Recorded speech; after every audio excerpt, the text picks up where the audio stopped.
Some of the most basic questions and statements elicit the greatest discussions. What came first, the chicken or the egg?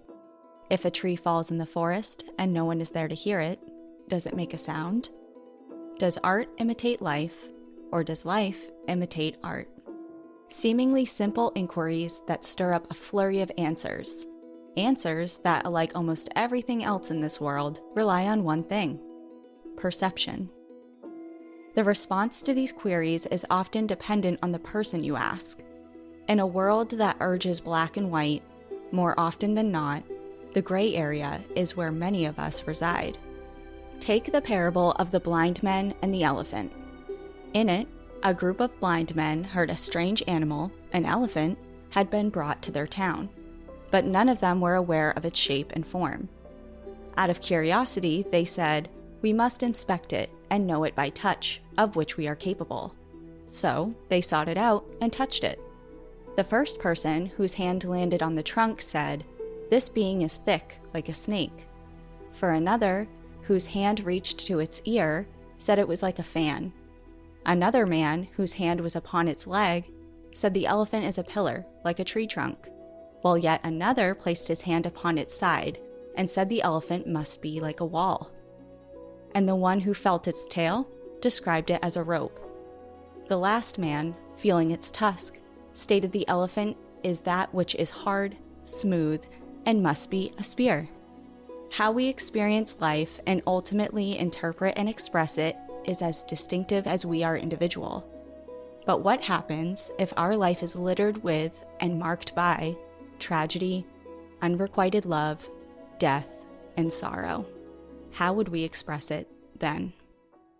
Welcome to National Park After Dark.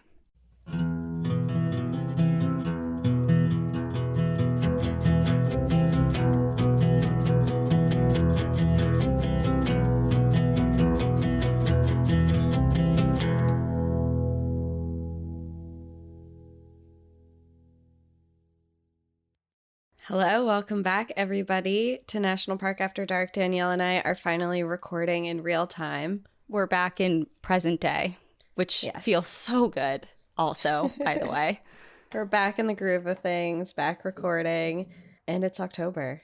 Officially October. I feel like I had a big weight of responsibility for this first episode of October. I don't know when the pressure got put on of really raising the bar for stories during this month. I think because we're just a dark storytelling podcast, and I feel like it's my duty to provide that for the people. It is the first episode of spooky season. Cassie's sick, clearly. That is Cassie. If you can't tell my voice, if I sound a little deeper, I traveled a little bit the past couple weeks. I went to Greece and England, and I brought home a cold. It's not COVID. I got tested, but I did bring home a cold, so here's my voice for now. Well, and the fun thing about Cassie is that she can be sick for 2 days and sound ill for 2 months after. Yeah. So who knows how long this will last. Yeah, I'm immune compromised, so when I get sick, I just get sick for a really long time. So hopefully my voice isn't like this for every episode of spooky season, but here we are for now. Well, it adds to the ambiance. It's dark and raspy. That's what I was going for, actually. That's actually why I got this cold. Some people find that very attractive, so you never know who you could be pleasing right now. Someone is really excited of my illness. Okay, well, I guess you can take the back seat for a little while and I'll talk for most of this episode. And we're talking about something completely different. It has nothing to do with the outdoors or nature, but it does have a national park tie-in. So this is not my freebie, the Off the Trails episode that we kind of discussed last episode? I don't even remember. Last episode, the Scandinavian one for sure. Yeah. Okay, so this is a national park. What national park are we going to? Okay, so we're going to a National Historic Site, and it's Edgar Allan Poe National Historic Site. So we're doing a literary delve right now, which is really exciting for me, and hopefully not me only. But obviously, it's safe to say everyone, or mostly everyone, I hope, has heard at least of Edgar Allan Poe. I learned about him in high school for 1 unit, and that was it. So a lot of this research I was really surprised by, and I hope I can bring some life into kind of like a bland subject for a lot of people. Well, I'm excited because I've obviously heard of Edgar Allan Poe as well. And the last time I heard of him was in high school, and it was The Raven. That is so funny you say that, because literally my next bullet is, if you're like me, you likely have a distant memory of reading The Raven or The Telltale Heart in high school. Yep. The Telltale Heart. Oh my God, I forgot about that one.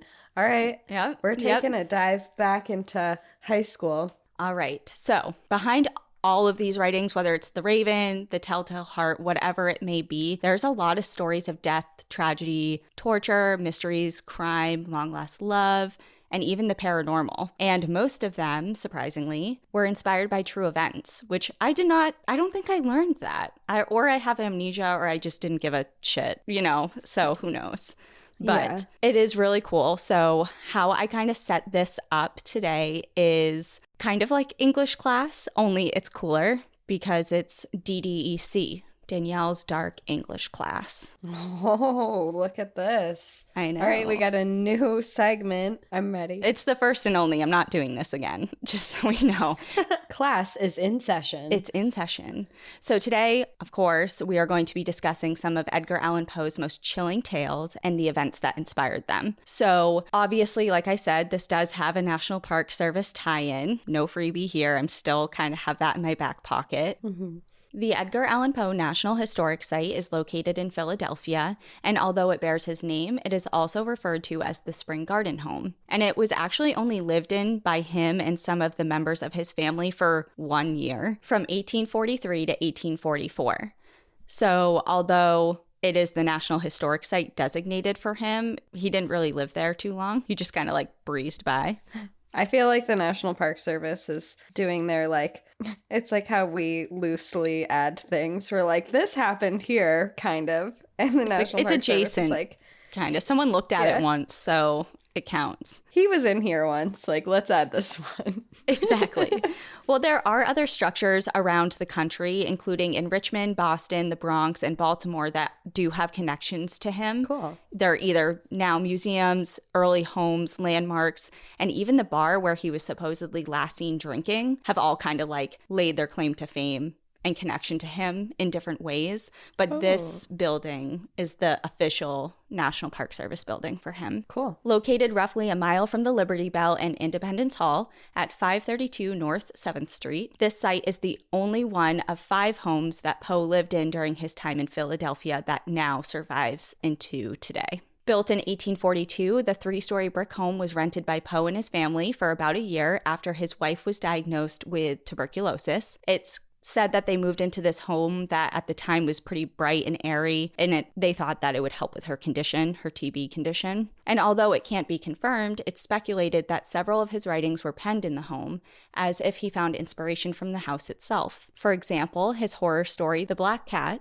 tells of a murderer confessing to their crime, quote, "I had walled the monster inside the tomb," it says in part. And the cellar of the home appears eerily similar to what is depicted in that story. The home today combines both Poe's original residence and 2 other homes, which are now joined to the original house but were built after his time there. So if you visit it today, it has a little bit of some additions on there. Other than the welcome area, the gift shop, and some exhibit rooms, most of the house is staged and furnished as it would have looked during his time. So I love that. I love period things. It's just I like the Crescent Hotel. Oh, yeah. Amazing. I feel that's the decor I want in my home. It seriously is. Anything Victorian. If you look at Victorian Pinterest, aesthetic, it's a thing. That's my aesthetic. Yeah. Well, I remember when we were at the Crescent Hotel and you're like, "Can I take this couch home?" You're like, ew, this grungy, green, not even fluffy couch that... Oh my God, it was so uncomfortable. It's not about the comfort, it's about the aesthetic. The couch is always about the comfort. Okay, hold on. I lost my spot now. Okay, back to Poe and his house. After Poe and his family moved out of this home, it changed hands over the years, but was purchased by Richard Gimbel in the mid-1930s. And I immediately knew that name. And I don't know if it's a Northeast thing. It's definitely a US thing. But this guy was the son of Gimbel, who started that huge department store chain. Do you remember the Gimbel department stores? It's like Sears, kind of. No, I don't remember. Really? I feel Yeah. like it's a big thing. Well, anyways, they're rich as hell. So the guy bought it, and he, at this point in the 1930s, it had kind of like, because it changed hands so many times, no one was really preserving it. It kind of fell into disarray. But this guy really was a big fan of Poe, and he refurbished it and was the first one to open it as a museum. And when he passed away, he left the home in his will to be given to the city of Philadelphia, and it was designated as a National Historic Landmark in 1962. And then the National Park Service took over its operation in the late 1970s. So that's how it came into the National Park Service's hands. And we'll touch on some of the cool events that they have throughout the month of October later at the end of the episode. But let's get into Edgar Allan Poe, the man, the myth, the legend himself.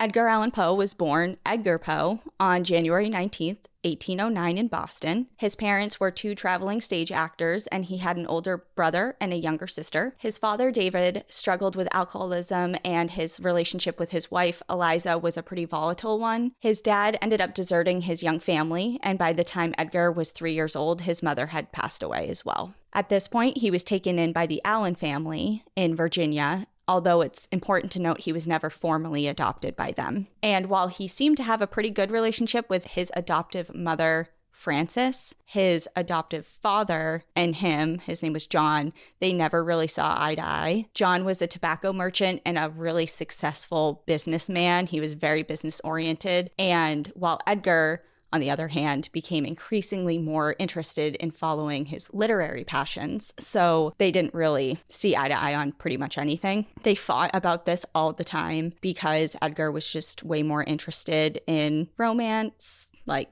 writing, reading, while as John, he had a very specific plan for what his children, blood related or not, should do. And Edgar did not really follow that. Edgar attended the University of Virginia, but quote unquote rebelled and enrolled to study ancient and modern languages versus business. Wow. And he would often write different poems and things like that on the back of John's business papers, kind of as like a jab, I think. Yeah, a little that bit. feels like a jab.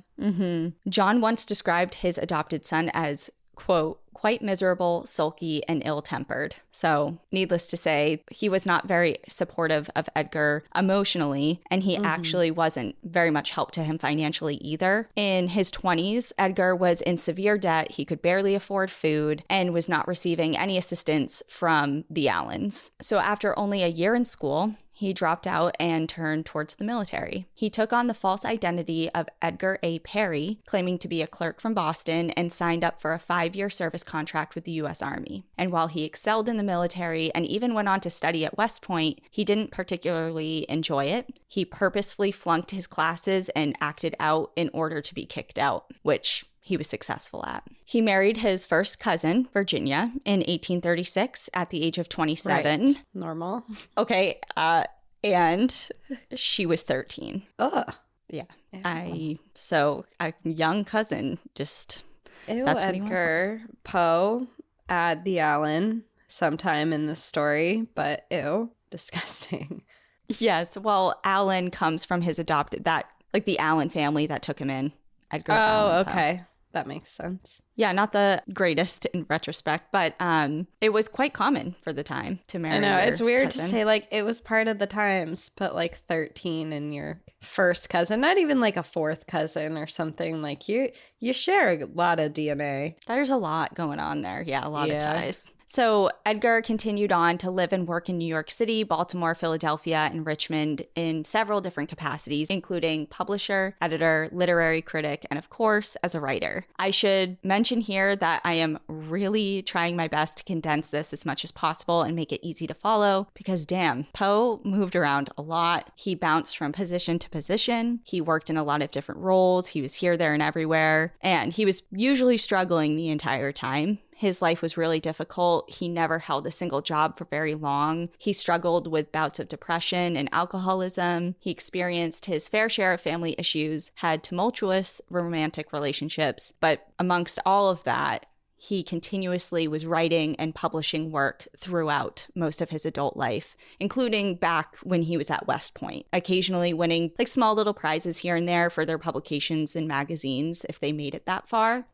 So writing was kind of the constant throughout his life, even though everything else was kind of bebopping around everywhere. Today, much of his body of work is celebrated, studied, and remembered. But as it is with many of the great minds in history, this happens posthumously. For Poe, he found intermittent success and recognition sporadically throughout his life as he made a name for himself as a critical reviewer and through some of his writings that made the local papers, but he really received recognition and national fame shortly before his death with the publication of The Raven, which we kind of touched upon in the beginning. If anyone is unfamiliar, The Raven is a narrative poem that tells of a talking raven's mysterious visits to a distraught lover who is slowly descending into madness after the loss of his lover. This piece earned Poe a few years of deserved recognition before his death. Since then, he has been remembered for his tales of horror, his construction of literary standards, his delve into science fiction themes, including time travel and space, way before sci-fi was an established genre, and he has been credited for inventing the modern detective story. Oh, interesting. So I hope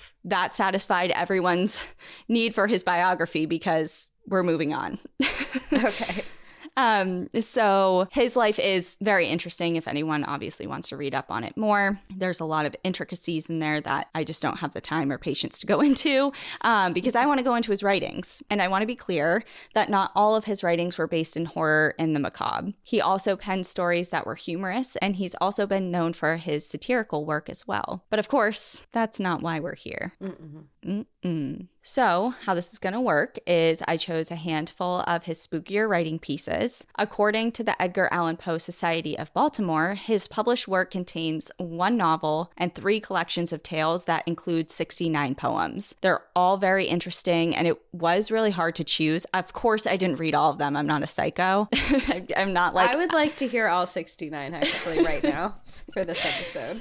Well, I did not read all of them or nearly even half of them, but I did browse through a lot of them, and I picked kind of like a little charcuterie board of Poe stories. So what I'm going to do is I'll share the title, a little excerpt from them, the brief version of kind of like Spark Notes version of what they're about, and then talk about maybe what inspired him to write them. Okay. That way we're going to get a little taste of different things. And if anyone is interested in obviously the full poem or story, then hopefully you're inspired to go read it yourself. So each of these stories touches on a different theme. So I chose murder, torture, disease, grave robbing, and premature burial. Ah, yes. All the happy ones. All the good ones. Of times. It was the best of times. It was the worst of times. I think that's mostly Shakespeare. The worst of times. Yeah. So anyways, yes, forewarning, it's pretty dark stuff, but I'm just going to tell it as it is. So in no particular order, the first one we're going to do is one that I was familiar with, and that is The Pit and the Pendulum. Do you remember this one? No, I don't. Maybe when you start reading it, I will. Okay. So this is a short story that was published in 1842, and the quote that I chose from it reads, "And then there stole into my fancy, like a rich musical note, the thought of what sweet rest there must be in the grave. In death, no, even in the grave, all is not lost." This story, before I get into what it's about, it kind of reminds me of something from current day, and I want to see if you guess the same thing I thought of at the end. The pressure's on. I'm already, my brain has gone blank. Don't. It's okay. Breathe. Pressure. The pressure. Okay, so The Pit and the Pendulum is about an unnamed narrator who survives several methods of torture by the Spanish Inquisition. He is condemned to death by a panel of judges and awakens in a place of the blackness of eternal night. And he wonders if he's actually dead, but still somehow conscious, and quickly realizes that he's very much alive. He's just trapped in a dungeon-like room that's pitch black. He starts to panic as he recalls all the horrific stories of torture imposed on other people of the time, and he's worried that he's next. So he starts losing it. He spends time fumbling around in and out of consciousness, and then he discovers a large pit in the middle of the room that he almost stumbles into and falls and dies into. Then he passes out again, wakes up, and he's strapped down and completely bound from head to toe except for his left hand kind of like right below his elbow. And directly above him is a large razor-sharp pendulum that is swinging back and forth in an arc across his body that's slowly lowering towards him, creeping closer and closer. So what he decides to do is take some of the food that's next to him and he smears it all over his body so that the rats can start chewing through his binds.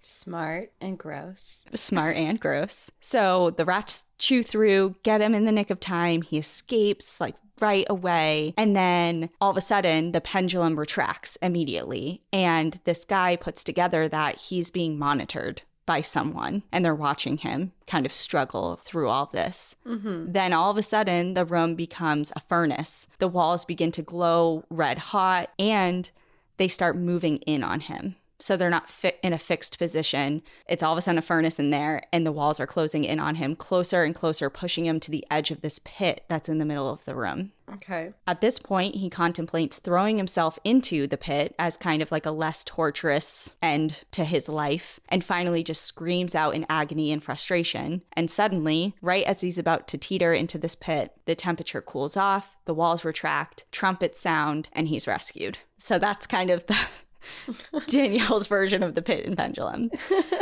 So in real life, kind of the inspiration, perhaps, the Inquisition was set up within the Catholic Church starting in the 12th century to root out and punish hearsay. It lasted for hundreds of years and resulted in nearly 32,000 executions. It was also infamous for the severity of its torture tactics, including, but not limited to, burning at the stake, waterboarding, the rack, which are you familiar with? You're kind of like furrowing your brow. The rack? The rack.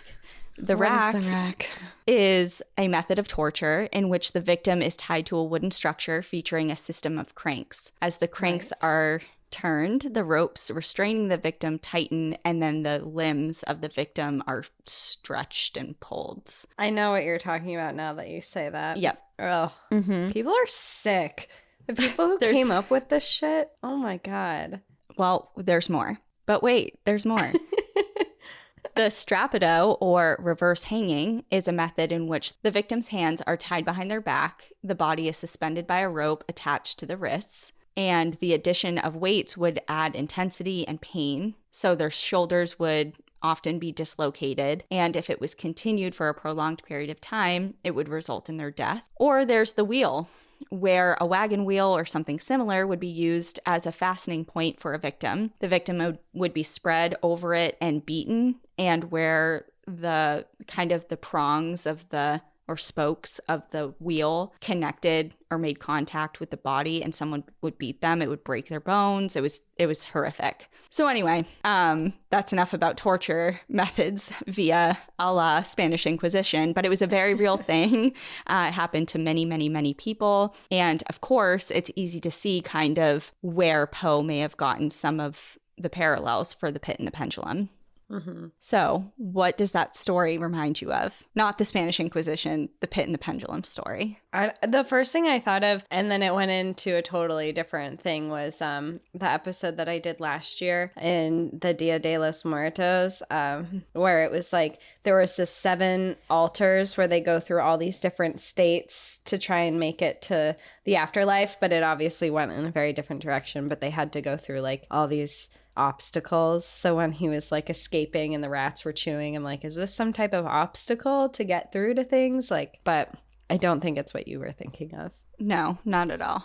I was thinking of the classic movie Saw and subsequent films. Oh, God. No, my mind did not go there. That was bad. Maybe that was some inspiration, though, from Saw to add some of their sick. Well, if you think about it, because like someone is trapped in a room with all of these different torturous things happening to them and somebody is watching them. Go through all that shit. Like that's the first thing I thought of. I was like, wow, this kind of reminds me of Saw. It was the original Saw. Edgar Allan Poe, original Saw. That's right. Is he named Saw? Like the actual guy in the movie? I like don't know. the most thing I remember about Yeah, the most thing I remember about that dude, he's like, "Do you want to play a game?" Yo, right, that guy.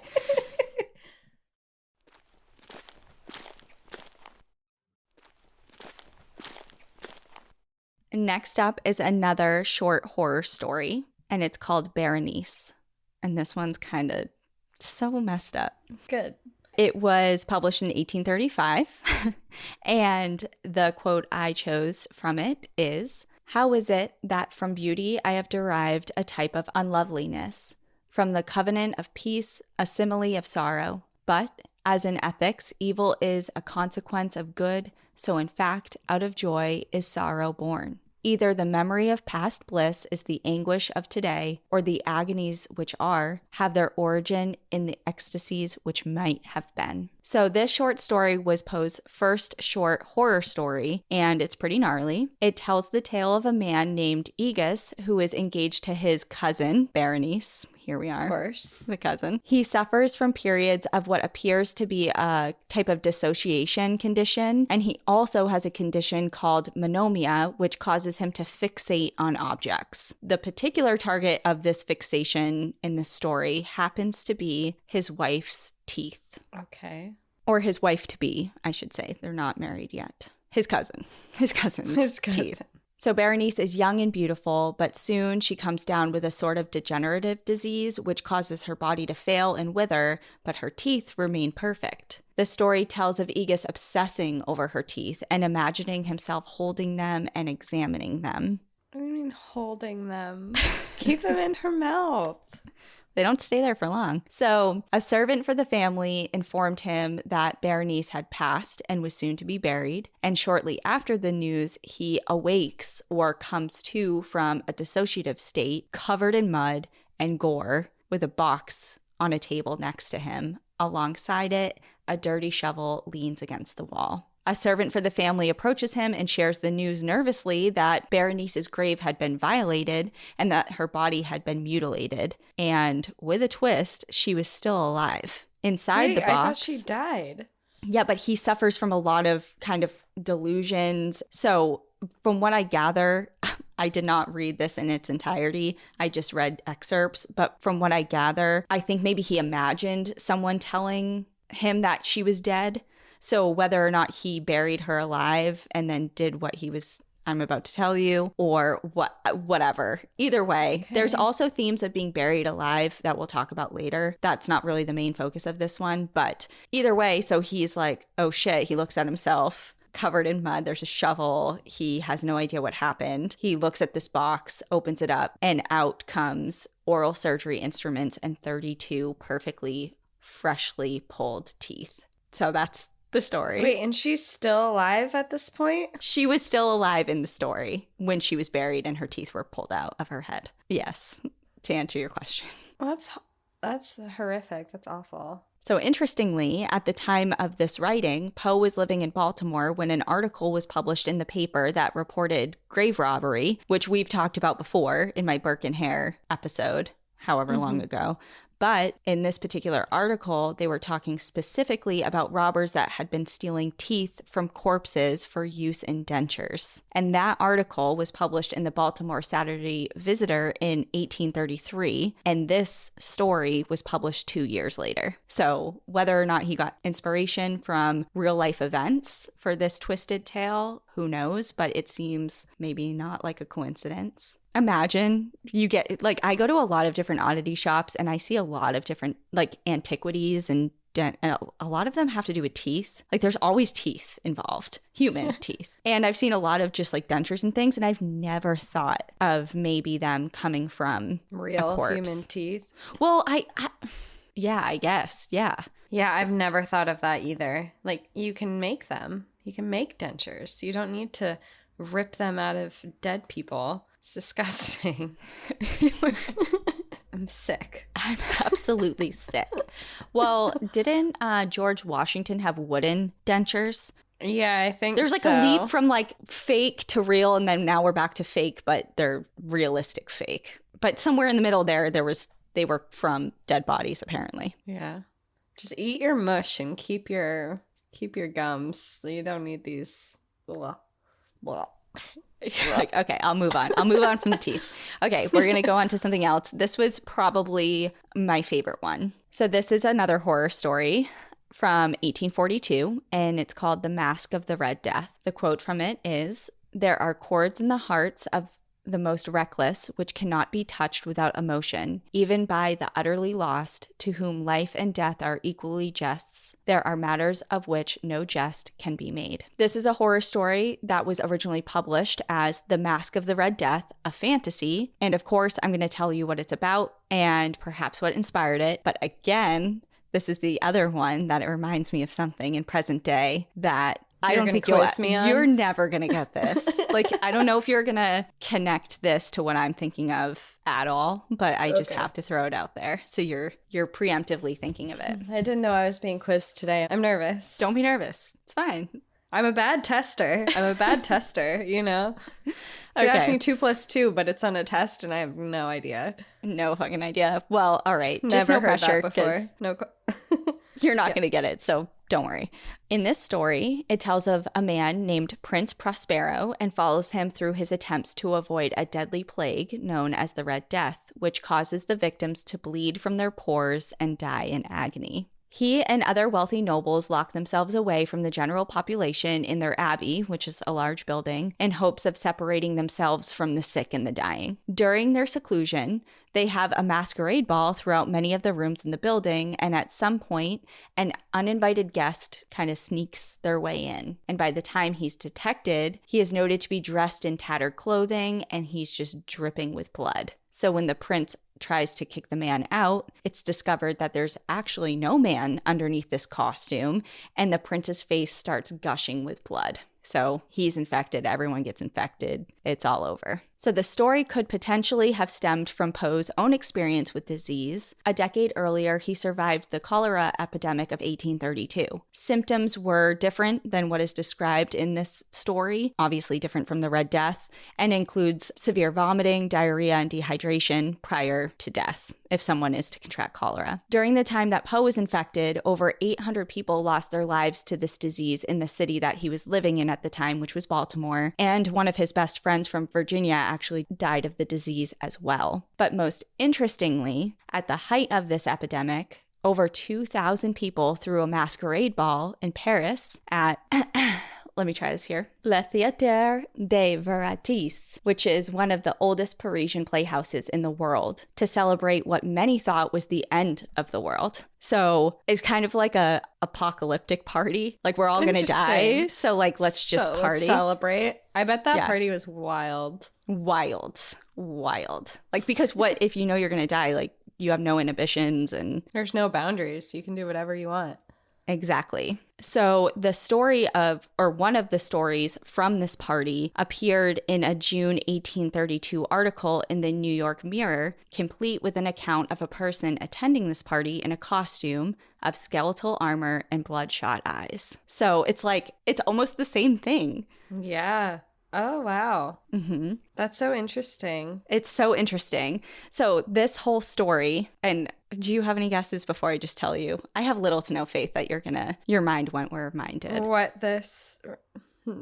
No? Okay. So my first initial thought was the red wedding scene in Game of Thrones. Do you watch Game of Thrones? Yes, but I have not. Someone actually talked to me about the red wedding scene recently, and I think I slept through that because they were mentioning it and they were talking about it.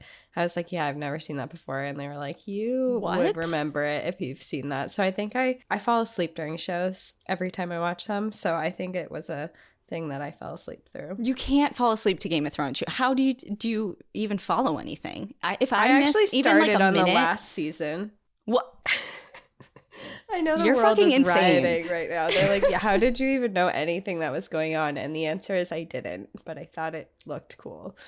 Okay, so you partially watched Game of Thrones. I rewatched it from the beginning after. Okay, but somehow you missed one of the most iconic scenes in the entire series.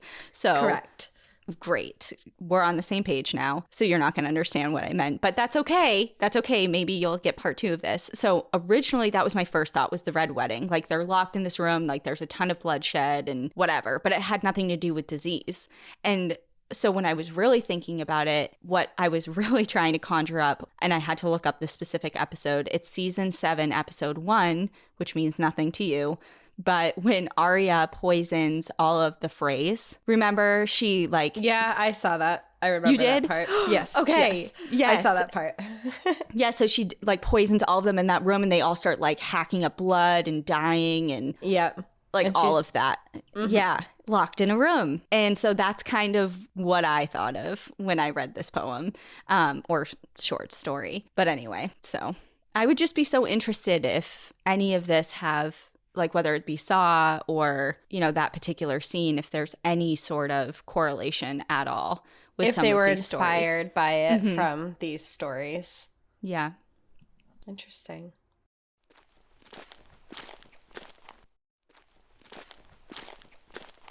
All right, next up is The Murders in the Rue Morgue, which was a short story published in 1841. The quote is, "In investigations such as we are now pursuing, it should not be so much asked what has occurred as what has occurred that has never occurred before." Described as the first modern detective story and first published in 1841, The Murders in the Rue Morgue is about a brutal double murder that takes place in Paris. The narrator describes reading about a crime in the paper and meeting a man named Dupin, who takes a great interest in it and its subsequent investigation. One night, neighbors hear a horrific scream from an apartment building. The police finally gain access to it and discover a totally disheveled scene.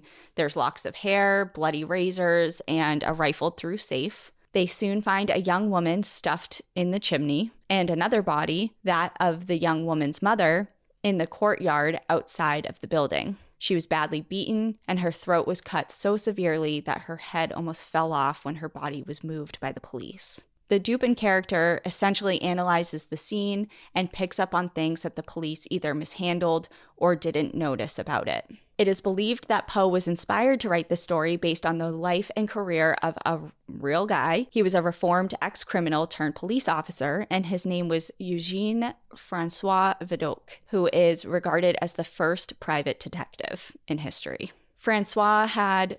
Okay, I keep writing Francois or Eugene. I don't know which one is his first name. Each source is, it's either Eugene Francois or Francois Eugene. But he had a really rough upbringing in the late 1700s, and he was in and out of trouble and jail for most of his adult life. He operated as a spy and later was appointed by the police force to operate and lead a specialized security unit, and his efforts reduced crime in Paris for a big chunk of time. He later went on to become a private investigator. In 1833, founded the Office of Information, which was a combination of a detective agency and a private police force. And that office is considered to be the first known detective agency. And this guy, Eugene Francois, filled it with a staff of mostly ex-convicts like he was. So the parallels of this amateur sleuth type character, the setting of the story in Paris, and the subject of the story, which is crime, all can be seen as parallels in both Eugene Francois' story and the murders in Rue Morgue. And by the way, Rue is street in French, so it's not like murders in a morgue named Rue. Okay. I see what you're saying. Is that where your mind went? Because that's where mine did. You're like, really. No, I don't even know what you were talking about. So no. Also, Dupin, who is one of the main characters in this story, is even referenced in Arthur Conan Doyle's classic character Sherlock Holmes during Sherlock Holmes' first appearance in the literary world in 1887 in a story called A Study in Scarlet. So it's interesting that Sherlock Holmes' character referenced Poe's character, who probably found inspiration from Francois Eugene. Like, it's all connected. I was just gonna say, it's interesting how all of this is connected and it's not just like solely made up. Right, exactly. Does life imitate art, or does art imitate life? That is the question. That is the question. Okay, and then this is the last story that I chose, and it is called The Premature Burial. It was another short horror story and published in 1844. The quote that I chose is, "The boundaries which divide life from death are at best shadowy and vague. Who shall say where the one ends and where the other begins?" Human centipede. What? I'm sorry. What did you just say? I said human centipede. Have you seen that? Yes, I have. And that's why when you said who is to say where one begins and where one ends. Fucking sick. I haven't seen that movie. I don't think you could pay me to see that movie. Is it? It's just creepy, right? It's not scary. It's not. I mean, it's kind of scary. The concept is terrifying. It's mostly just disgusting. Like, you're watching it and you're like, what sick mind thought of this as a horror movie? The sick mind that knew another sick mind like yours would watch it. I watched it, and I would even say the storyline in it is a little crazy, just because there's so many parts where you're like screaming at the TV, like, just leave. Like, I remember there's this one specific scene where these girls escaped, the guy's chasing him, and they're in this bedroom that has this huge sliding glass door that leads outside in a way, and instead they grab a lamp to get ready to like fight this guy. And it's just, there's just so many points in the movie where you're like, you know what, you could have got away. Just, he's gonna sew your mouth to the other person's. Just, it's happening now because you didn't listen to it. Was this an early 2000s? I feel like I saw this at like Blockbuster, like early I don't 2000s. know. Let's see. We're derailing. We're derailing, but it's important. There's 3 of them. Oh, good. It came out April 30th, 2010. The third one or the first one? The first one. The second one came out in 2011. The third one came out in 2015. And then they made another one that's not the human centipede, but it's called Tusk. Okay, I did not see Tusk, but I know it's with Justin Long. Is that guy? Yep, you're right. Yeah, it is with Justin Long. You're right. Okay, well, I'm disappointed that it was created so recently because I feel like you gotta go watch it now. I just feel like it's disgusting and you'll hate that you saw it, but it's like one of those things that you just have to do, you know? Says who? No one has ever said that. Okay, I'll add it to the list my Cassie list that anytime I'm like, hey, you have to do this or watch this, and you're like, and you never ever do it, just as like a blatant like slap in my face. You're like, yeah, sure, I'll do it, and you just don't. Same. I forget. I'll add it. No, you don't. Yes, I do. And I tried to watch Up, and I fell asleep. How do you get through anything without falling asleep? I don't usually. Oh, okay. We're going so off the rails. I'm sorry to anyone who's listening to this. Anyway, Edgar Allan Poe. And The Premature Burial. Yes. So this one, in my opinion, totally exemplifies why Edgar Allan Poe's writing transcends time and generations, because it taps into a very real fear. And specifically in this story, it's taphophobia, which is the fear of being buried alive. Okay, yes, definitely a fear. He has 2 other writings that deal with this subject as well. It's kind of a common theme in his writings, but this story is told by an unnamed narrator that lives with a condition called catalepsy, which is a medical condition characterized by a trance or seizure with a loss of sensation and consciousness accompanied by rigidity of the body. So essentially, this condition will sometimes make a person appear dead when they're not. That's terrifying. The narrator in this story is petrified that with this condition, he would be mistaken as dead and then subsequently buried alive, and goes on to tell many fictional stories of people who experienced just that, including one of a young bride who was thought to be dead, was then buried, only then to be discovered by her past lover, who dug her up in hopes to take some of her hair as a keepsake, and was like, oh, you're actually alive. I mean, I guess that's really lucky, but I'd also be like, ew, when I die, you're going to unbury my corpse. What is wrong with you? But I'd be like, but thank you for coming. But thank you for coming. Thank you for being here. And actually, it goes on, like they run away together and it's a whole thing. Okay. But anyways, so it turns out kind of cool. But yeah, it's creepy. It's like, oh, you wanted a lock of my hair? You like couldn't have gotten that before? Well, no, he couldn't have, because she was married to someone else, even though she didn't want to be. She was really in love with this other guy that dug her up. It's complicated.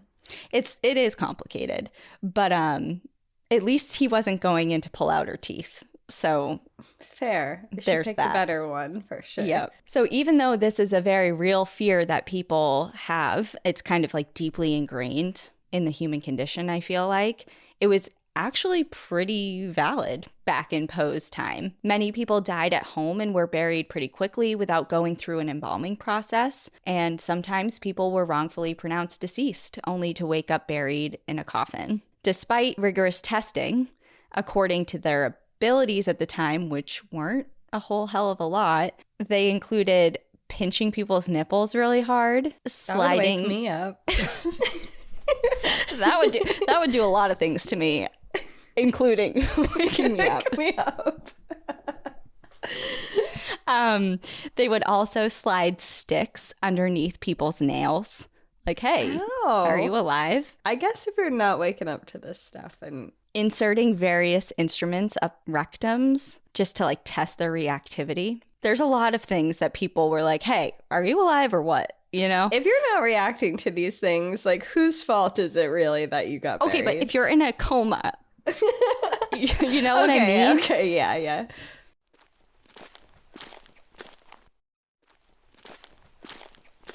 So there are many real accounts of people wrongfully pronounced deceased and subsequently buried. There are accounts of grave attendants hearing screams of the wrongfully buried and then coming to like dig them up and save them. And this fear gave rise to early safety coffins, which were coffins fitted with a mechanism that allowed the occupant to signal that they had been buried alive by ringing a bell that would hopefully be heard by someone above ground. This was so common that they put a bell. Yes. Wow. Some coffins even had movable glass panes that could be inspected periodically for condensation, like if someone was breathing on the glass. And others even had tubes inserted so that local priests of the area would go by periodically and sniff the ends of the tubes to check them for signs of putrefaction. And if there was no odor coming from the tubes, or if they heard sounds coming from the tubes, that they would then dig up the people and investigate what's going on. Wow. I really had to restrain myself from delving into all of the different stories of wrongful burials, different types of safety coffins, etc. Like, it's just so interesting. Yeah. But I did do one other little blurb. So in 1843, a year before this story, The Premature Burial, was published, life-preserving coffins were patented and would spring open with the slightest movement of the occupant inside, which I do get the core of that whole thing. Like, I understand the thinking at the time, given the knowledge that the people had of natural decomposition processes, which was not a lot, because as we know now, through decomposition, corpses move and shift and change as that process is going along. So I'm sure that all of that movement likely led to a lot of false alarms, because if it's like a hairpin trigger, the slightest movement, an alarm goes off, you know? Yeah. And this fear of being buried alive was so real that the Society for the Prevention of People Being Buried Alive was founded in the late 1800s. That's terrifying. So I understand why people were so afraid. I'm less afraid of that happening now, but well, of course. Yeah, of course now we have medical advancements like the stethoscope for one. Yeah, very you can simple. check for a heartbeat. Yeah, exactly. So obviously medical advancements and even different processes. Like, obviously, I know not everyone goes through the process of getting either themselves or their loved ones embalmed and things like that. Obviously, that's a surefire way to know if someone's dead or not. But at the time, you know, you just died at home, you get buried right away because you don't want to start decomposing in the house, and mistakes happen. And there's been a lot of different accounts of people getting exhumed for one reason or another, and the bodies will show like wounds on the hands from trying to escape. Escape. Maybe they should have just let people decompose for a couple days before they buried them. Instead. Which I think was, this Society for the Prevention of People Being Buried Alive. They were the advocates. One of their recommendations was truly wait it out. wait until they start like smelling, for lack of a better, Yeah. more elegant term. Yeah. So anyways, those are the small stories that I chose. But going back to Edgar Allan Poe himself, he died on October 7th of 1849. A couple days prior, he had been found on the streets of Baltimore, reportedly delirious, in distress, and was wearing clothes that were not his own. He was taken to the Washington Medical College, where he passed away. Reports vary, but some claim that he kept repeating the name Reynolds over and over, even though no one knew what he was talking about. And others say that his final words were, "Lord, help my poor soul." His cause of death can only be speculated at this point, as no medical record of his time at the hospital or even his death certificate have survived to this day. However, different newspapers at the time reported the cause of death as either cerebral inflammation or congestion of the brain, which apparently were pretty common terms back in the day to describe other conditions. It was kind of like an umbrella term to describe other things such as alcoholism or other medical conditions. And he was 40 years old at the time of his death. So he was pretty young. He was pretty young. He lived a really hard, short life. But also he really cranked out a lot of beautiful works of writing that clearly are remembered today and studied today. Everyone in America, at least I can speak for, in almost every high school, at least discusses him at some point. And of course, he's renowned internationally as well. And back to the historic site, it celebrates something called Poe-tober, which has a whole month, obviously, of October that has special programs that are conducted throughout the month that include candlelight tours throughout the historic home. There's different ranger-led talks about Edgar Allan Poe and his life and his work. There's events where you can even test your decoding skills, which I kind of interpret as kind of like an escape room type of deal, because Poe was very into cryptography and creating ciphers and puzzles. And he even wrote an entire story called The Gold Bug, which was centered around the solution to one. And fun fact, he published a ton of them. And one of them, well, two of them actually, remained unsolved for very long after his death. And the last one was finally decoded and solved in the year 2000. Wow. Yeah. That's so recent. It's 22 years ago, but still, like, it seems very recent, and especially comparatively to when it was penned, I'm sure. There are also different events held at the Westminster Hall and Burying Grounds in Baltimore, Maryland, where he is buried, including different historic walks, ghost hunts, Poe death exhibits, and tours of the catacombs under the burial grounds and church. And very cool. Just a little side note, yesterday, I put up like a little question and answer thing when I was bored at the airport. And we got a couple of questions of people like, we all know what is on Cassie's lists. What is on yours? I saw that. Do tell. I froze. I was like, I don't know. I don't know. And I thought about it for a while. But there is one thing that's definitely on there and probably in the top 3 to 5. And that is going to the catacombs in Paris. And I know we've talked about that before. I think privately. I don't think we ever talked about it on the podcast, but that's definitely something that I've always really, really wanted to see in person. So if I can't get there, I think I'll settle for the one in Baltimore to start. So maybe I'll make it there I already someday. have an idea of how we could go to the catacombs, which I'll discuss soon with you after this recording. Okay. I'm nervous. I'm like, I already know how we're going to go. If you want to go, let's go. Great. Okay. Well, I guess we'll end it there so you can tell me. But I really hope that the Edgar Allan Poe National Historic Site, maybe one of those events I just talked about, or hopefully one of his stories that we talked about, are now on your list to either go, do, or read. Well, that's it on Edgar Allan Poe and his terrible tales, and the conclusion of Danielle's dark English class. We'll see you on Thursday for Trail Tales, and in the meantime, enjoy the view. But watch your back. Class dismissed. Get out of here.